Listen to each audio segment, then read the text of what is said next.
Welcome to the channel. Thank you everyone for tuning in.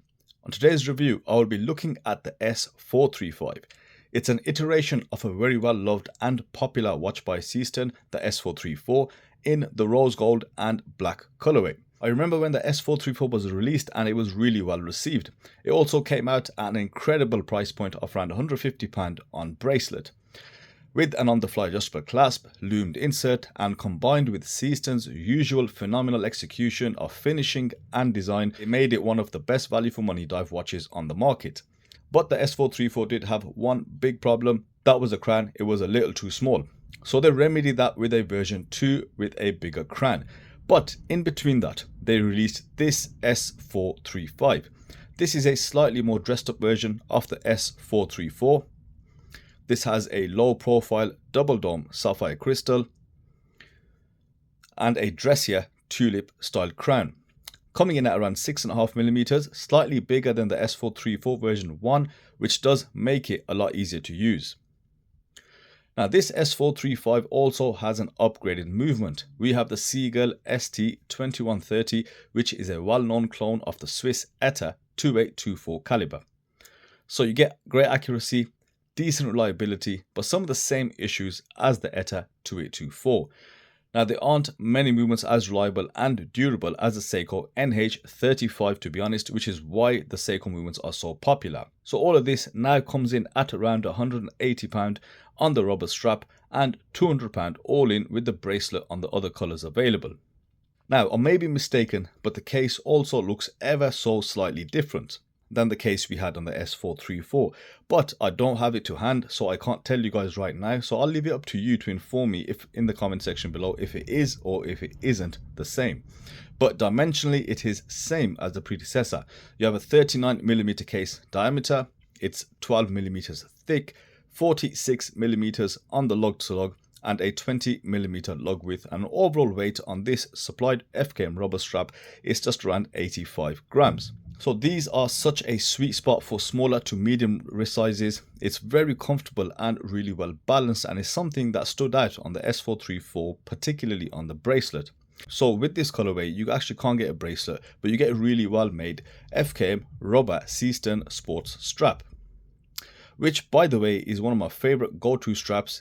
It also comes complete with matching rose gold hardware, and with that it weighs even better and lighter, and it gives this watch an elegant but sporty skin diver feel. Now moving on to dial work, we know Seestern do some of the nicest dials on the market. Now this has a mix of applied and printed features. The logo and text are all printed, as is the minute track, which differentiates between rectangular markers at every 5-minute intervals. Now the printing is very precise, and if you take a closer look, it's also very proportionate. Now I seem to be paying a lot more attention to finer details the more I look at these watch brands. Now in comparison, let's say the St. Martin, who use that heavy-handed automatic 200 meters on the dial, which the lettering is almost as big as the logo. Now to me, it doesn't look right. I don't know, maybe it's a preference thing, but it's something I notice. You also have a beveled window at the 3 o'clock with a thin white frame highlighting the complication, and then you get the applied Arabics, large and legible with thin polished rose gold surrounds, making them pop slightly against that black background. You also got color matched polished handset, spot on in length, and with that recognizable minute and seconds hand detail. Now all against a subtle black sunburst dial, which gives this dial a satin-like appearance. Now all that detail is significantly enhanced by the sapphire crystal used. There's something about this particular style of sapphire. I've seen it on other watches as well, and it's a low double dome sapphire with a sloping curved edge. It also gives a very good level of clarity to the dial. It makes the dial appear closer to the glass, and due to those curved edges of the sapphire crystal, it gives you an illusion of curved edges also to the dial. I really do like what these types of sapphire crystals do to the overall visuals. Now moving on to the loom, it's as great as usual. BGW9 loom ceramic insert, indices and hands all show equal levels of loom. Great longevity and legibility on this, and it just adds to the catalogue of specifications you tend to get with Seestern watches. Now the bezel rotation is so nice on this watch.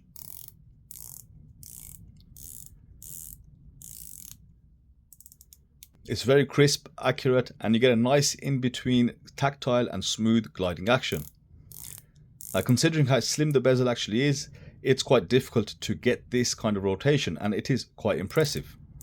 It's also a nice simple coin edge design, and it has just about enough grip on the coin edge to make the bezel turning easy enough.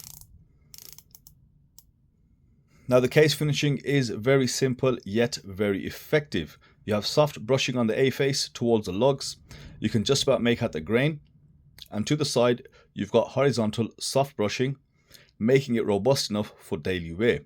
And in between you have a thin tapering polished chamfer which highlights a simple and elegant case profile. Now, the rose gold does a great job of showing this. Now, I don't know what the actual material is. They don't mention it on the website. It may be PVD coated rose gold or a material which gives off this similar coloration, but I know it isn't bronze. But you do get the fresh bronze look without it going all green on you, and it won't patina, and it will hold this rose gold tone. Now, it's quite different, and it wouldn't have been any of my choices, to be honest, but in hand I do find myself liking it a lot. And you also get a rose gold case back with a mineral glass exhibition window where you can check out the Seagull ST2130 beating away at a rapid 28,800 vibrations per hour. Now, this one is running very accurately, and it does seem healthy enough. So all in all, it is quite a versatile watch, colorway dependent. It's executed brilliantly and very faithful to the watch it is homaging. And I think if one brand makes a homage so on point, you really don't need to look at any others.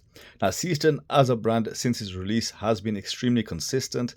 Obviously they have the issues and shortcomings like the rest, but you know, they will come in at a certain level of quality and specification, and along with that they will have great value for the price point too. So I've really enjoyed this S435 a lot more than I thought I would, and judging by the reviews on AliExpress, so have a lot of you guys as well. So that's it from me today.